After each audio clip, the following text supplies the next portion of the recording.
My name is Dexter Voisin, and I'm the Dean at the Mandel School.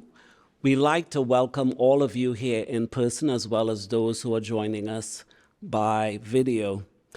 Today is a very special day and a day long in coming. We're here to celebrate the installation of Dr. Nancy Rawlock as a Henry L. Zucker Professor in Social Work. And as you know, COVID-19 delayed this taking place, but we are so delighted that it's actually taking place today. So you'd hear a little bit later from Nancy in terms of the impressive work that she's doing, and I'm told that several of our community partners from Connect are with us in the building. So we'd like to welcome you, as well as Nancy's spouse. We know no one does this work alone. There's typically a village behind them. So we like to welcome you, Joshua. And let me just say a little bit about Zucker, who this chair is named after. Zucker graduated with his Master's of Science in Social Administration in 1935 and led a distinguished social work career. Among his many contributions, he was the Associate Director of the Jewish Welfare Federation of Cleveland. When he retired in 1975, having joined the Federation in 1945, when he retired in 1975 as the Executive Director, the Jewish Federation of Cleveland was known as the most successful federation in the country under his leadership, having raised more money per capita than any other community federation. Zucker also had many accomplishments. He was a close friend of Mort Mandel, and under his leadership and support with Mort Mandel, they developed the Mandel Foundation. The Mandel Foundation established the Center of Nonprofit Leadership under the tenure and vision of Dean Nappenstack in 1984. Now, I want to thank Dean Gilmore, who had the good discernment and insight to hire Nancy in 2019 when she joined the faculty. And for the past 4 years, Nancy has served as the Associate Dean for Research and Training. And I've had the opportunity to get to know Nancy as a colleague and administrator. And many of us would get an opportunity to hear Nancy, the scholar, later on this afternoon. Nancy examines the long-term outcomes for children and youth who exited foster care through adoption and guardianship. She's a PI on numerous grants and a prolific scholar. So Dr. Rawlock, without further ado, I'd like to welcome you. Please join me in welcoming Dr. Rawlock.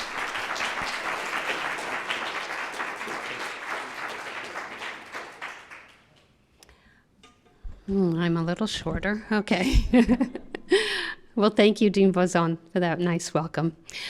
I'm going to start my talk tonight. I'm going to start with some acknowledgments, and then I'm going to touch on a child welfare prevention project that Dr. Crampton and I are working on in Ohio. But then the primary focus is going to be the power of family, understanding relationships in adoptive and guardianship families. And you'll notice the banner across the top of my slides changes color sometimes, and that signifies that it's a different study. I'm not going to go into all the details and the methods of all of the studies, but just so you know that that's what's going on there. As Dean Voisin said, I want to start with just acknowledging Henry or Hank Zucker, for whom the professorship is named. And Zucker is quoted as saying, on the importance of human services, people have to realize that they cannot live by themselves, doing what they please, and not contribute to the health of their communities. For me, this quote calls us to take care of one another, contribute to the greater good, and in that spirit, I'm honored to be given the challenge of contributing to our community in ways that follow Hank's legacy. His senior year in college, he started volunteering for what is now the Jewish Federation. Realizing that he wanted to do more, but with no formal training in social work, he approached the dean of what was then SAS, now the Mandel School, about admissions to our program. He was told that he could be admitted, but only after reading 25 books and writing a report over the summer. It's quite a hefty entrance exam, I think. And when he retired from the Jewish Federation after 27 years, Federation President Mort Mandel noted that a lasting legacy of Zucker's leadership in Cleveland is that Cleveland had attained an international reputation for outstanding community service, both in the Jewish and general community. And then on the occasion of his 50th anniversary from graduation from SAS, now MSAS, his friends, mentors, mentees, his community, with strong support from the Mandel brothers and the Mandel Foundation, donated over $1 million to endow this distinguished professorship. Our colleague, Emeriti Professor David Beagle, served as the first Henry L. Zucker professor at the Mandel School, and I'm grateful and humbled to be the second to hold this position. I want to thank our former dean, Cleve Gilmore, for appointing me to this position, and for our current dean, Dexter Vazon, for his support of me in this position. I also want to, so in recognizing the land upon which we reside, we express our gratitude and appreciation to those who lived and worked here before us, those whose stewardship and resilient spirit makes our residence possible on this traditional homeland of the Lenape, Delaware, Shawnee, Wyandotte, Miami, Ottawa, Potawatomi, and other Great Lake tribes. We also acknowledge the thousands of Native Americans who now call Northeast Ohio home.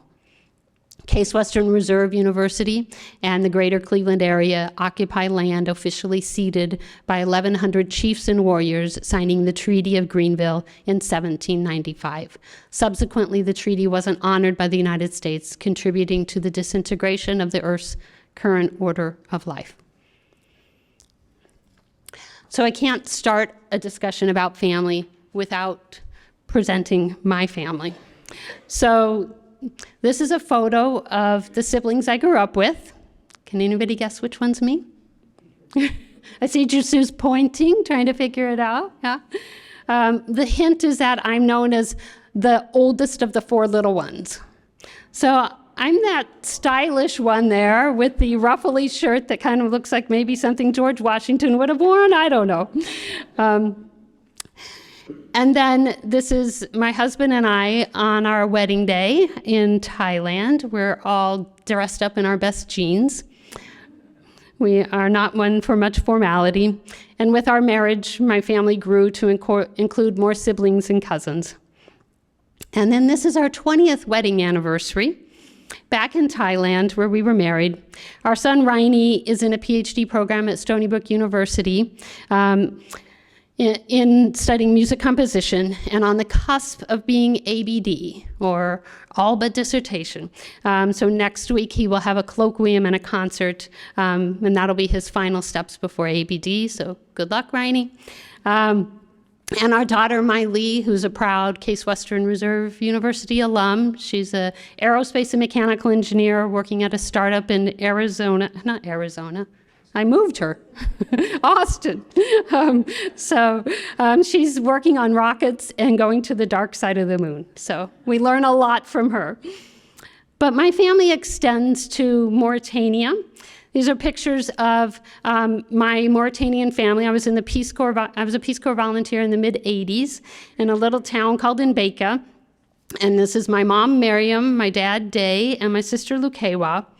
And my Mauritanian family integrated me into their family. They taught me to speak Hassanian, taught me about acceptance of differences. They taught me a lot about myself as a young 20-something-year-old, learning to live in the desert, learning to not take clean water for granted, and how to see time differently. The list goes on. But it was there that I decided to forego a career in photojournalism and switch to social work. And the next photo, I hope, will bring a chuckle. This is in my second year as a Peace Corps volunteer, and we were asked to come to the capital, Nouakchott, and plant trees. So I had been working all day planting trees in the wind and the sand, and then at the end of the day, the radio showed up and interviewed me in Hassanian. And so this is me being interviewed by the radio, and I, of course, didn't see the picture till months later, and I thought, thank goodness it wasn't the TV that showed up. So returning to the US, I worked with refugees, meeting arriving refugees at the airport in St. Louis in the dead of winter. These were people that were arriving in shorts and flip-flops, all they owned or had ever worn. And I loved that work. I learned about new cultures, seeing the eyes through people new to the United States, and I found myself wanting to learn more about social work. So I headed off to Chicago, got my master's degree at the University of Chicago, and then a few years later, I returned to Chicago thinking I was going to be there for a temporary stop. I asked one of my former professors, Mark Testa, if he had some work for me to do over the summer. That summer job lasted about a dozen years. And it was there that a spark was lit, and I learned about data analysis and translating research for practitioners. And so as an example of some of the work that I did there, the Child Welfare Department asked us to help them understand why children in foster care move frequently. Those who move frequently, why do they move so frequently? And so we did a case file review.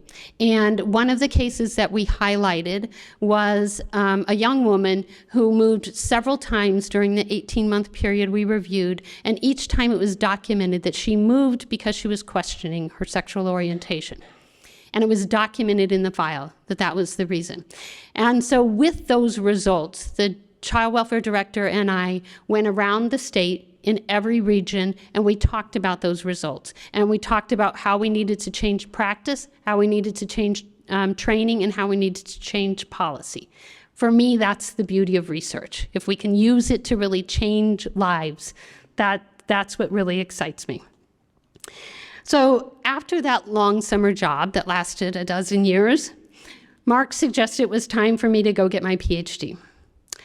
So luckily, Dr. Jim Gleason at the University of Illinois, Chicago, took me into his lab, a lab that studied kinship care. And I learned a lot from Jim, but one of the things I learned was kind of the beauty of kin. And he created a community of scholars he was training and working with, and that's something that I try to emulate in my work. So thank you, Jim. And I turned 50 during my PhD program, so a non-traditional student, you might say. So if anybody's in the audience and wondering if they're too old to join the PhD program, I'm living proof that you're not. So I've been at the Mandel School now, I skipped UW-Milwaukee. My first job out of the PhD program was at University of Wisconsin-Milwaukee, where I made some additional picked up some additional family, and made lifelong supports. And then I came here, and I've been at the Mandel School for 4 years. I'm grateful for our community here who has taken me in, helped me create community in a new city, even with a pandemic going on.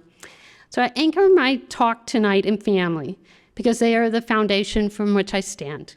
But for me, it's not just my biological family. I'm supported by extended family that includes many friends, cousins, mentors, and others who keep me grounded. Some are in this room, others are joining online. Thank you for being with me on this journey. Your commitment and support means the world to me.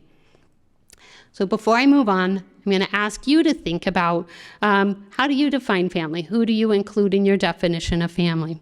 And specifically, when you run into challenges, who is your primary source of support? Who do you go to? We're going to come back to that. So give that some thought. So this is a graphic of the child welfare system that the Children's Bureau developed, and it shows kind of pathways through the child welfare system. I'm not going to go through this in detail, but I'll just say that I think this is maybe what the system feels like more for families. A system of chaos where children, youth, and parents don't see clear processes, where the beginning and end are unclear, a system where different pathways are not well understood by families, where the system is impacted by a history of U.S. child welfare system that negatively impacts African American and Native American children and families, racism, white supremacy, sexism, homophobia, and then contemporary policies that continue to disproportionately impact families of color, where family voice is not always heard and valued, Many of the children involved in the child welfare system are African American. This is a quote from Dr. Hill.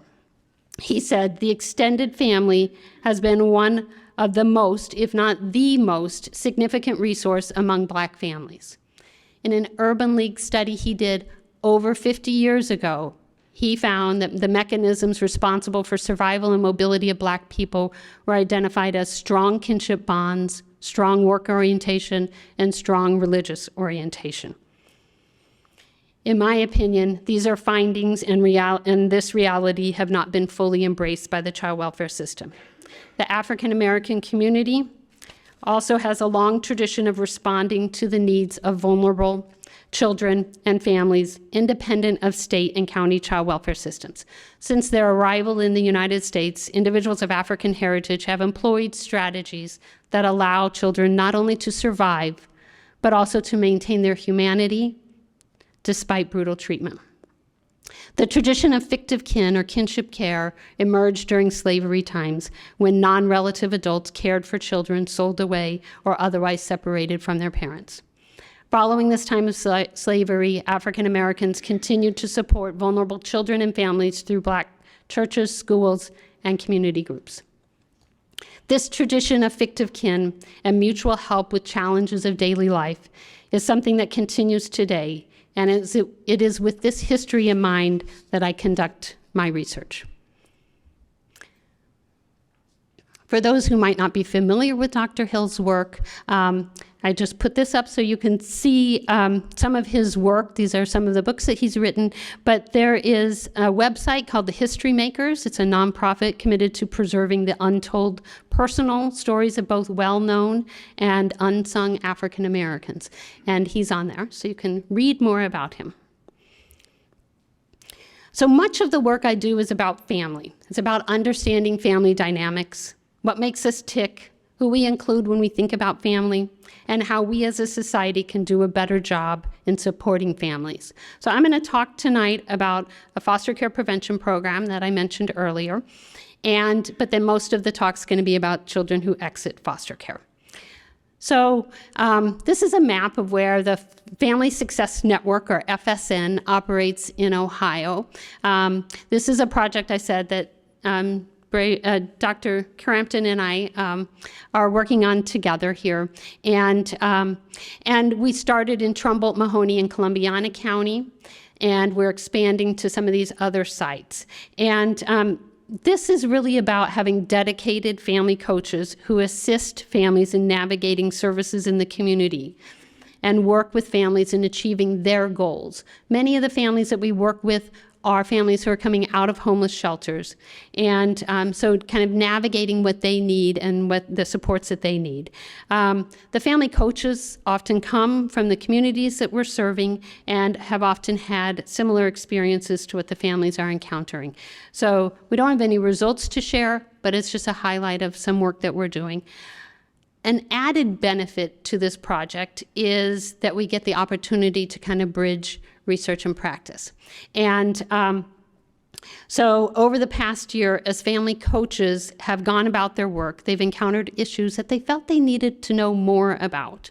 So we have a team of really dedicated doctoral students, many of them in this audience, who have been working with us, and when the family coaches identify an issue, they go and do a literature review, or they talk from their experience and expertise in the area, and they present the data back to the family coaches in what we call structured meeting settings.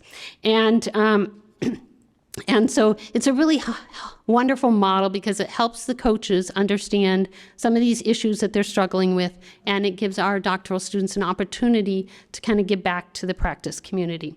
This is a project that we're working on in conjunction with colleagues at OSU and Pitt. So on to the discussion about kind of children who exit foster care through adoption and guardianship.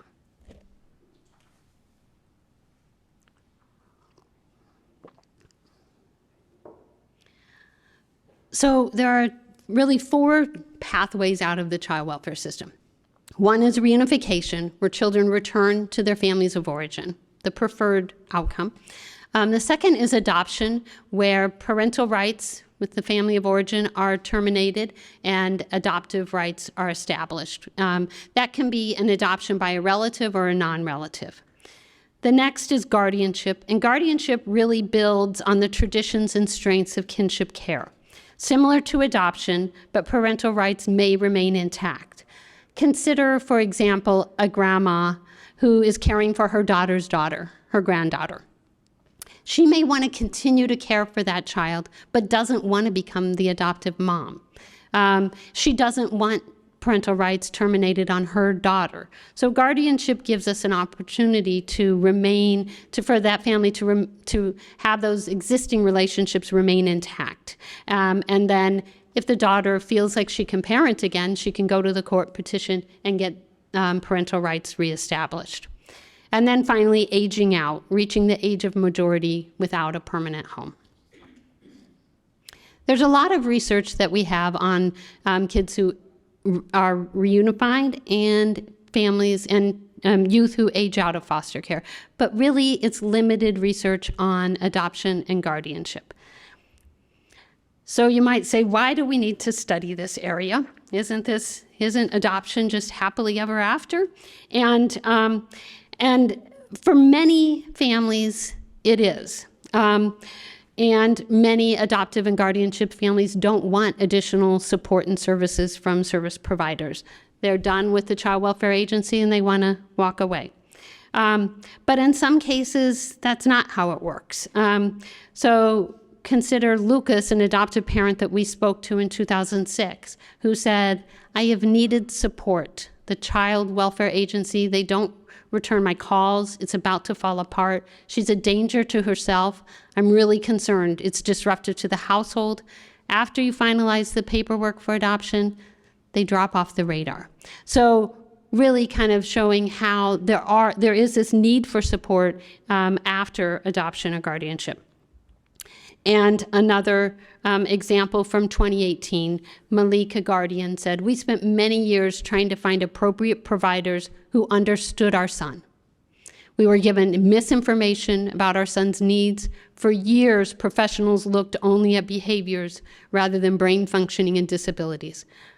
Both he and us were blamed as parents. We hear from adoptive and guardianship families that service providers don't always understand their unique needs. They don't understand the trauma, grief, and loss associated with child welfare and with adoption. Kinship families also report that they have unique needs, and those often go misunderstood or unaddressed. So you might say, how did I get involved with this work?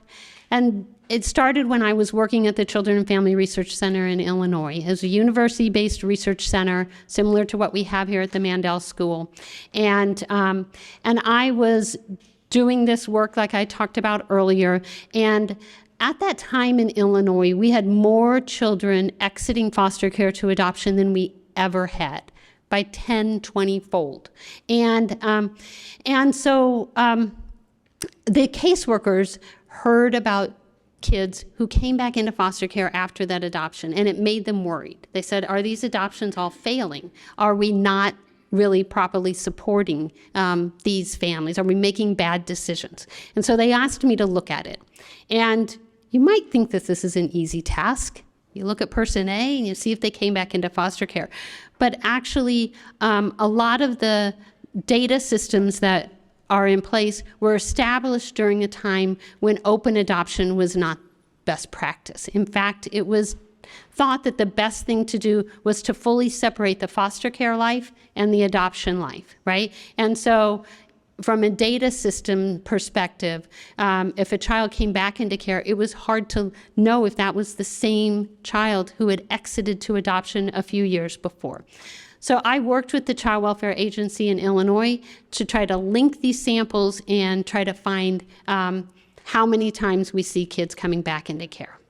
What we had seen in other studies was somewhere between 1 and 20, which is a pretty big range, of children did come back into foster care after adoption or guardianship, but many of these studies were small samples. So they were, for instance, at an agency, and they were just focused on those kids who came and asked for help, right? So it wasn't a representative sample.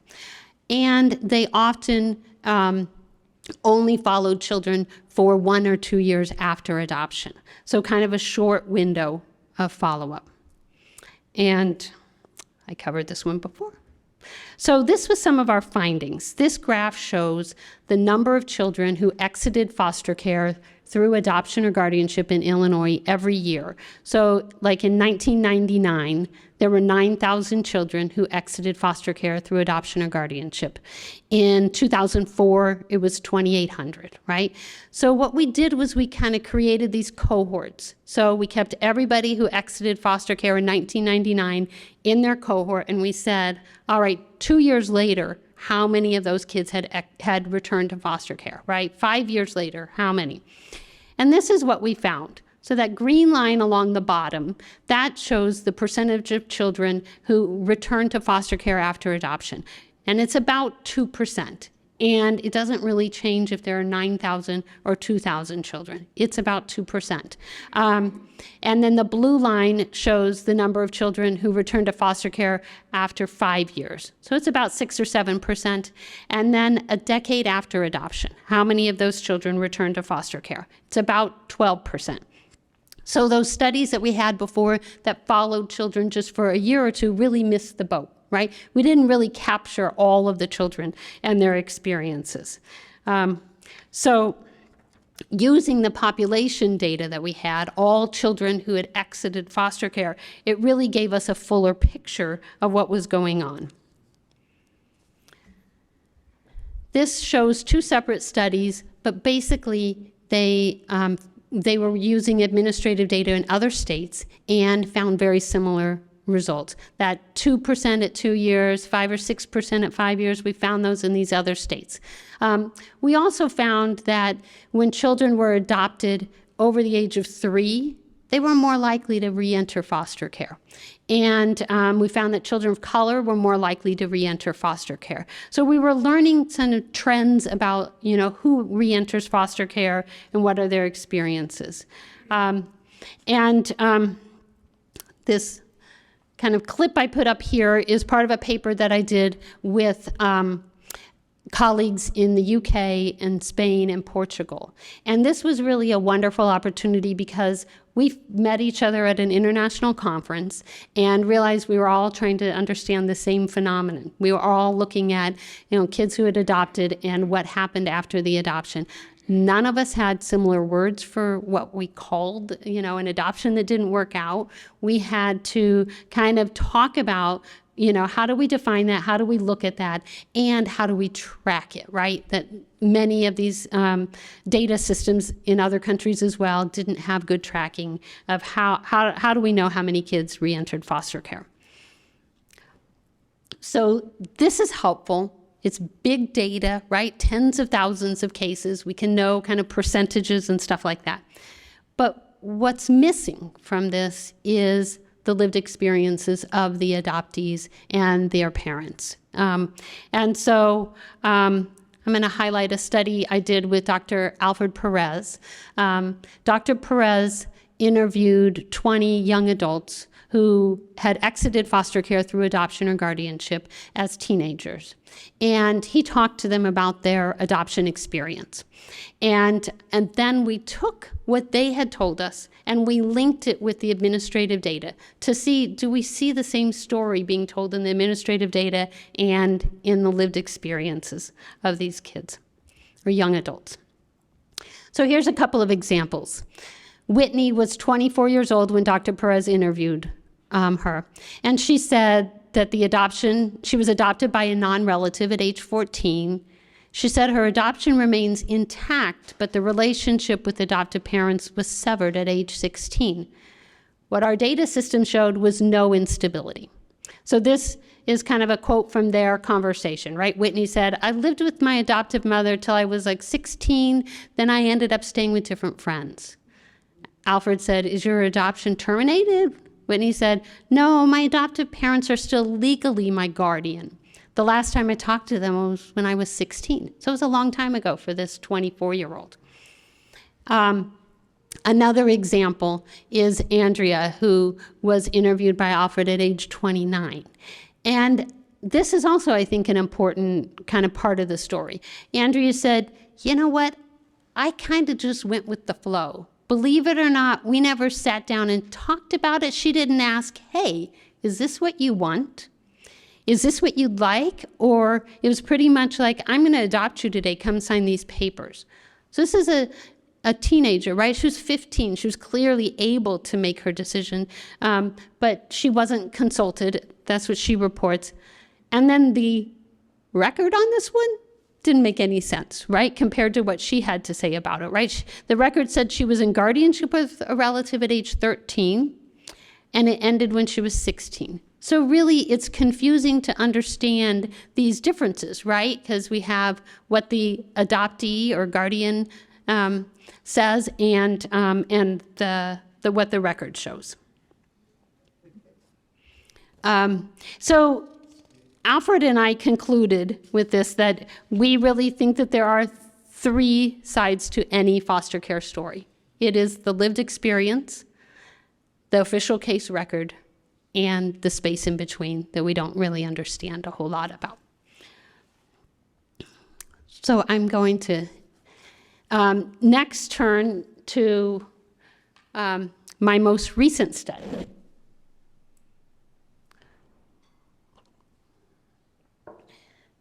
And this is a study that I did with my research partners, RTI, Research Triangle Institute in North Carolina, East Carolina University in North Carolina too, and CASE.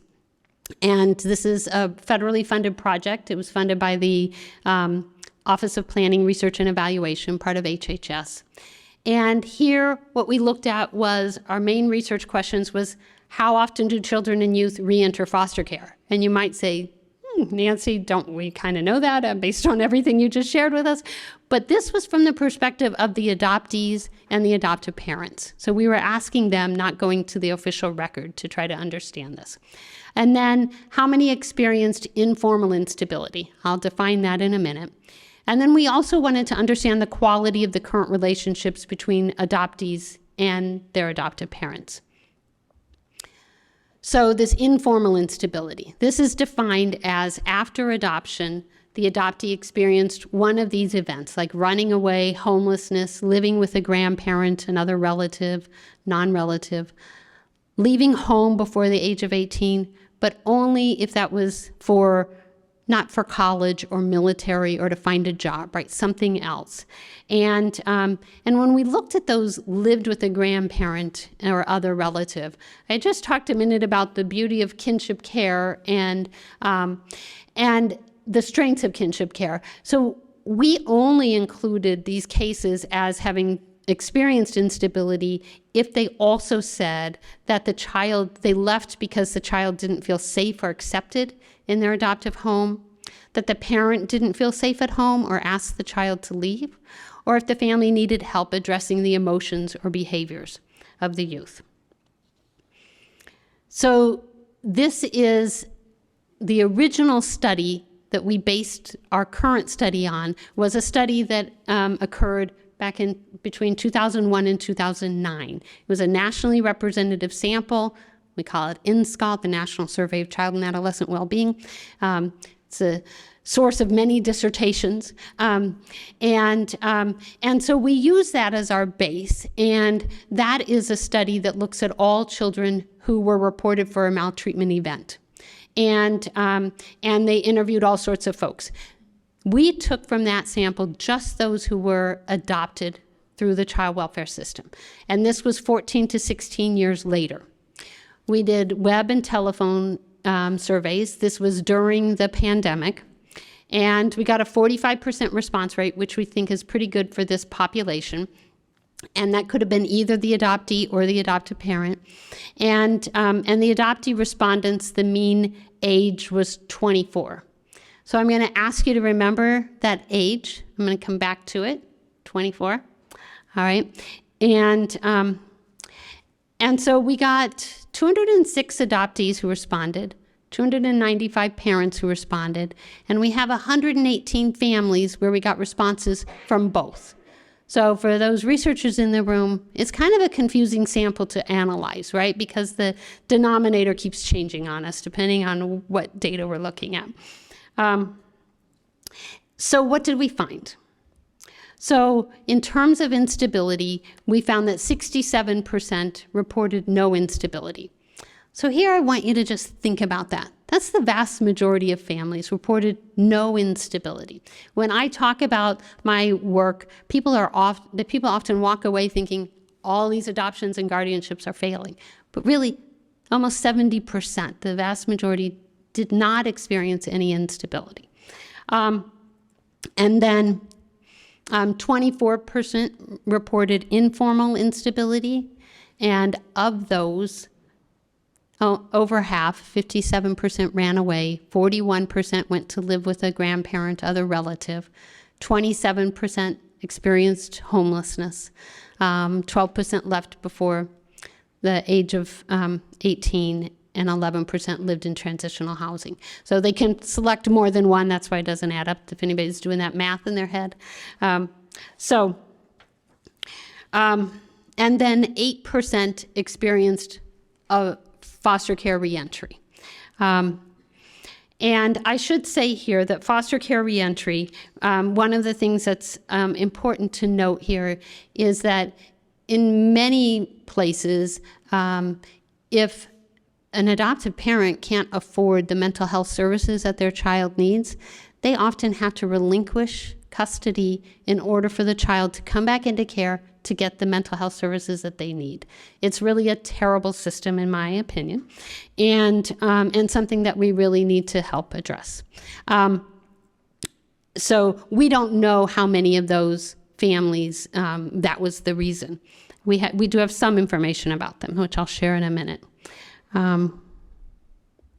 So one of the things we asked was, how is your current relationship with each other? We asked the adoptee and the adoptive parent. And here I report how many adoptees and parents report that they were extremely or very close, and how many adoptees and parents felt like they completely or very much belonged in the family.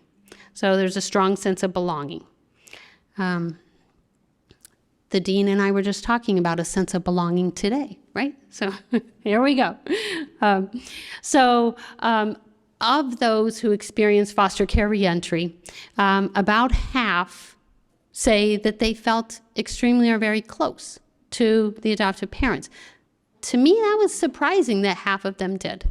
And then a sense of belonging, 40% of adoptees, almost double, almost 80% of parents said there was a strong sense of belonging. But here we have to be kind of cautious because the number is really small once we get to these kind of crosstabs for the researchers in the rooms. So let's look at this additional information on those where we have a larger N that we can have more confidence in what we're seeing. For those who experienced informal instability, 60% of adoptees said that they felt extremely or very close to their parents, and half of the parents reported that with the adoptees. And again, I think that's an encouraging sign that there is this kind of strong feeling of closeness and then the sense of belonging, right? That 60% of adoptees felt very much like they belonged in that family, even though they had experienced these kind of difficult challenges. And what this makes me think about is this research that is going on in the UK. My colleague Julie Sulwin in the UK, she has done these in-depth interviews with adoptees and adoptive parents, and she started talking about parenting at a distance. And she says sometimes what we need is to live apart from each other in order for the family to thrive. So even though it's a teenager or a young adult, sometimes they need to live somewhere else in order for the family to thrive. Here's a quote from a different study, but I think it helps kind of hone in on what we're talking about here. This is Dakota's parent saying, Dakota has not lived in our home for 1.5 years now. If I had filled out the same survey before he left, my answers would have been much different. The family was in a state of secondary trauma and very worn out physically, mentally, emotionally, etc. Major burnout. We can better support him now that we are not living 24/7 in the hyper-vigilant, high-demand environment that our home had become. So Dakota was living apart from his family, but they were in daily contact. So that emotional, that familial bond had not been broken. It was just that that's what they needed to do in this point in their life. So that final category, the no stability, here it's 80% of closeness and then 76 and 93% of belonging. And here I just want to bring home a couple of points. To me, I wonder about those 20% who don't feel close. They didn't experience any of this instability, but they don't feel a strong sense of closeness. 25% don't feel a strong sense of belonging with the adoptees. There is kind of differences between how adoptees rate these things and how their parents rate these things. And I told you we had that messy sample. So we looked at the 118 where we have responses from both. We see similar trends, right? So this is the overall, all people who responded. But it just raises questions for me about kind of, can anybody remember what was the age of the adoptees that we interviewed? All right, people are listening. Okay, all right, thank you. So I wonder how much of that is just that age group, right? And thinking about, where we get our sense of belonging, where we get our sense of closeness at the age of 24. So here we ask just adoptees, when you run into challenges, who is your primary source of support or help? And here, I think it's important to just see these differences, right? That no instability group, 45% said their main source is adoptive family. But a third said partner or friend, right? Early 20s, that might make a lot of sense, right? Informal instability, 19% said adoptive families, 54% said partners or friends. And then for the foster care reentry, still 26% said adoptive family. To me, that speaks of there's something good going on in that family, that the young adult still feels like that's their primary source of support. I asked you earlier to think about kind of where you receive support from. Now I'm going to ask you to go back in time, and for some this is going to be a really long time, to when you were 24. Like where were you getting support from, right? Where were your sources of support? Were they your family? Were they partners or friends? And so I could spill the beans and tell you what my kids told me, but I won't divulge that. But I just think about how that age really matters, right? And why might this be different for adoptees, right? At the age of 24, it might be that that's when adoptees they might feel more free to go look for their biological family. They might feel like this is a time when they can explore things that they couldn't when they were under 18, and things like that. So I'm going to end this section with a couple of quotes. So these are some adoptive parents kind of reflecting on their adoption experience. And Keisha says, "It's been a rewarding blessing. Added richness and depth to my life. Sometimes the best things in life are the hardest things to go through." So clearly not an easy journey, right? But the best things. Candace added to this. She said, "I am a better person as this child's mother. It was a tough road, but so blessed to be this child's mom." And then these are some adoptees reflecting. So Joan reported, "Being adopted wasn't a fun ride, and I wouldn't be able to adopt any kids of my own because I know how terrible and hard it can be for the child. Overall, being adopted didn't save me. It's not cute or fun or easier to be adopted. It has its own struggles and hardships, and I wouldn't ever choose to be adopted if I had the choice back then. Yeah. And then Maria, who said, I am so grateful for my parents, especially my mom, who raises us by herself. She has always stood up for me and has helped me with my own kids and helped me through a short 1-year drug addiction. I'm now 5 years clean. I couldn't have done it without her. So really very different experiences of adoption and trying to understand those differences and how we as social workers kind of care for and tend to families with such a variety of experiences. So what's next? So a couple of weeks ago, Anita Hill was at our campus, and I had the pleasure of going to hear her talk. And a couple of things that she said that struck me.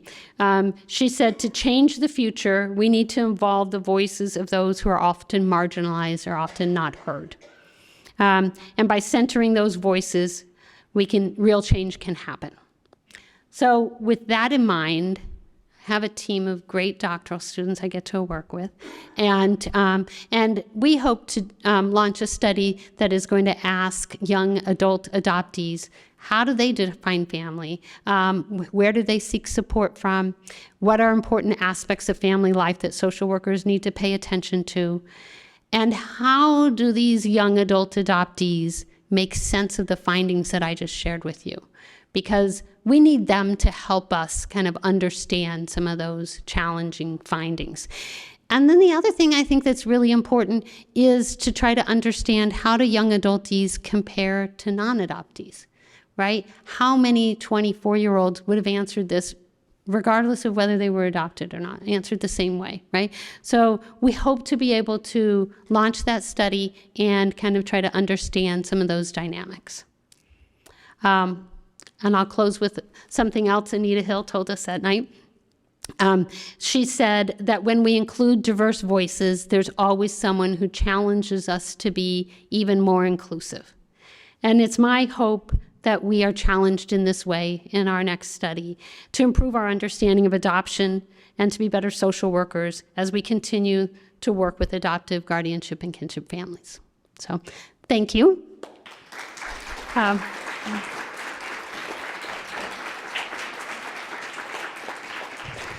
And now we have time for some questions, I think.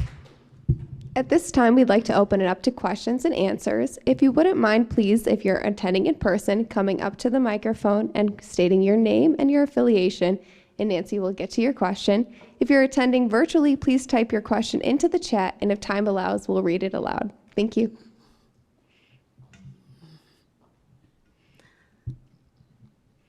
Come on, you guys answered my 24 questions so well. There are a couple of questions you have for me? All right, Dr. Crampton. Yeah, Victor.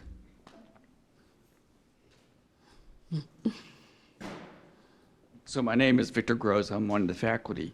So I think when you think about support, if it's concrete, you probably go to your parents if you need money, right? But if you need emotional support, you probably go to your friends and buddies during that time period. Right. So I think it's really important to disentangle what do we mean by support, right? Excellent. Yeah, excellent observation. Yeah, thanks. Thanks, Victor. Yeah. David.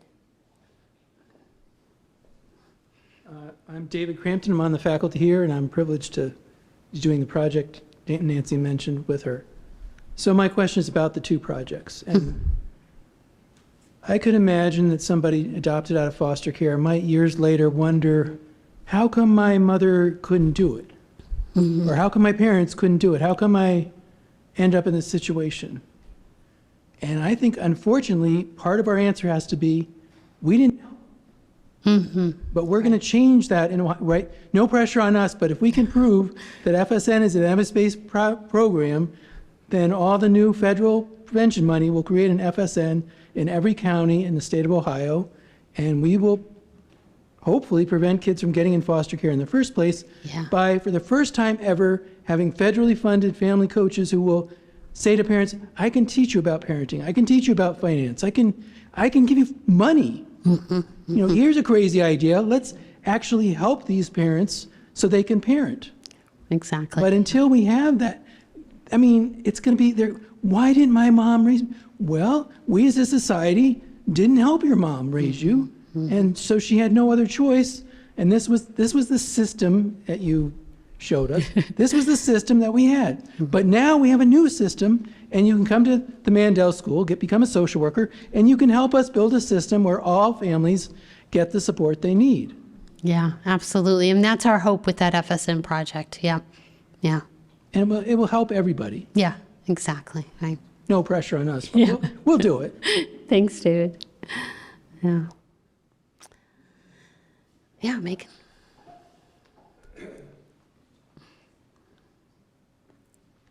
Hi, Nancy. Megan Holmes, faculty. Thank you so much for sharing this wonderful talk. We've heard bits and pieces about your research, and it was just wonderful to see all the pieces together. I would love to hear two things. One, what your most favorite part about doing this work is, and two, how you keep going, because this is hard work, and it will have an impact on you. And so I'm curious, both of those pieces. Oh, thank you. Well, you know, I think my favorite part of it is the translation piece. When I get to work in the field with staff, families who are trying to get their lives together, that are trying to help people get their lives together. I am privileged to be on the board of Connect, where they believe that families are the best source of what they want. And I love that part of that work. And so that's what keeps me going, is kind of hearing, having dedicated partners who want to help families preserve their families. Yeah. So, a question online. Okay. Yes, we have an online question. This question comes from Cynthia. What % of children leaving foster care were you able to interview? Oh, okay. So first of all, that's my sister. Why is she asking me the hard questions? So thanks, Cynthia. I do. That whole array. Yeah, she was the funny-looking one in that original picture. So Cynthia, I don't really know the percentage. It is a very, very small percentage, because there are so many people who exit every year to adoption in the United States, and it was a sample. It was a small sample. Yeah. Another sister of mine. L. Locke, this question comes from. Okay. L. Locke. That's Linda Locke. Okay, another sister. Yeah. Wonderful. Okay, that's what happens when you have so many sisters, right? I have all the questions for you. Is it possible that 24-year-olds who were never into foster care look back on their own childhoods and have similar feelings about their families? Yeah, I mean, Linda, that's a great question, right? And that's really what we need to really understand. In research terms, we talk about it as the counterfactual, the kind of what would have happened if not this, right? And so we don't have good information about that, and we need to. I would love to understand 24-year-olds, you know, kind of more broadly, right? And I think my kids are 26 and 24, so you know, we need to understand them a little bit better, I guess. Yeah, Mark. Hi, Mark Chapp, also on the faculty. Thank you as well for this wonderful presentation. I was wondering about adversity in the family and its relationship to closeness and belonging, because adversity is part of every family, and adopted families it's even more, but how are they dealing with the adversity, and are there resources there? Yeah. And is there any kind of association between that sense of closeness and how they deal with adversity? Right, and who gets services to help them address that long-term adversity, right? Now, I will say that our doc students here, Braveheart, Jisoo, I'm looking at you guys, that this is rich data, and we've only touched the surface of trying to analyze that. So we do have information about, about kind of what what brought them into foster care, and what type of adversity. We don't have what happened throughout their entire life, but we do have some pieces of it.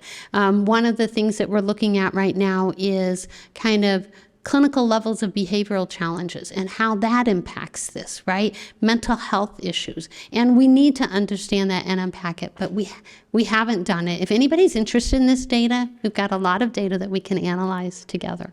So, Dana. In NSCA, they ask about sexual orientation later in one of the waves. Mm-hmm. Did you ask about it? Yeah. Did you look at that yet? Yeah, that's a great question. So for those who couldn't hear, Dr. Prince asked, did we look at sexual orientation in this sample? We did, and unfortunately, we only have like 5 cases. So a very, very, very small sample of adoptees who I... No, it was... From the administrative data or in your interview when you called? It was survey data, right? And it was paper, or web, I'm sorry, web. Yeah. Okay, all right, thank you. But that's a great question. We kind of wish that we had more information about that population in particular.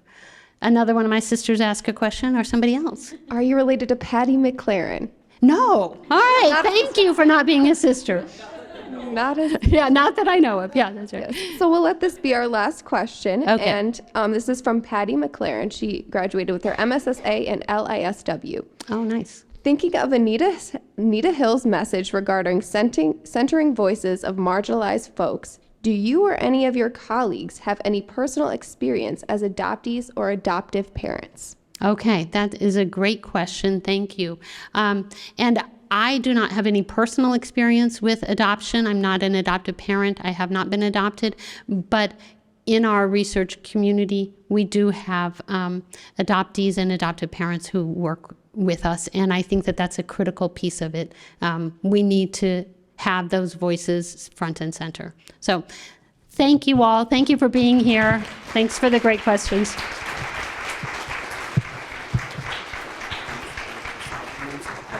So let's give Dr. Rollick another hand. Nancy, personally, it was so rewarding and exciting hearing your origin story, how you came to this work, what motivates you, what sustains you. And it was my first time really getting a window into Nancy the scholar. So quite impressive. So thank you so much. As part of our tradition, we are going to present Dr. Rollick with an academic chair, which symbolizes her chair into the Zucker Professorship.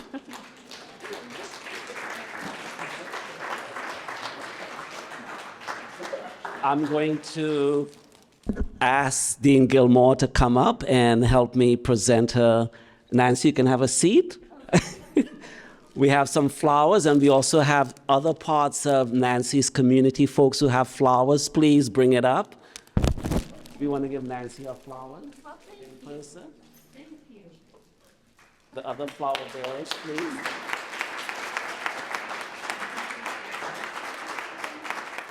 So who's capturing the picture moment? Yes.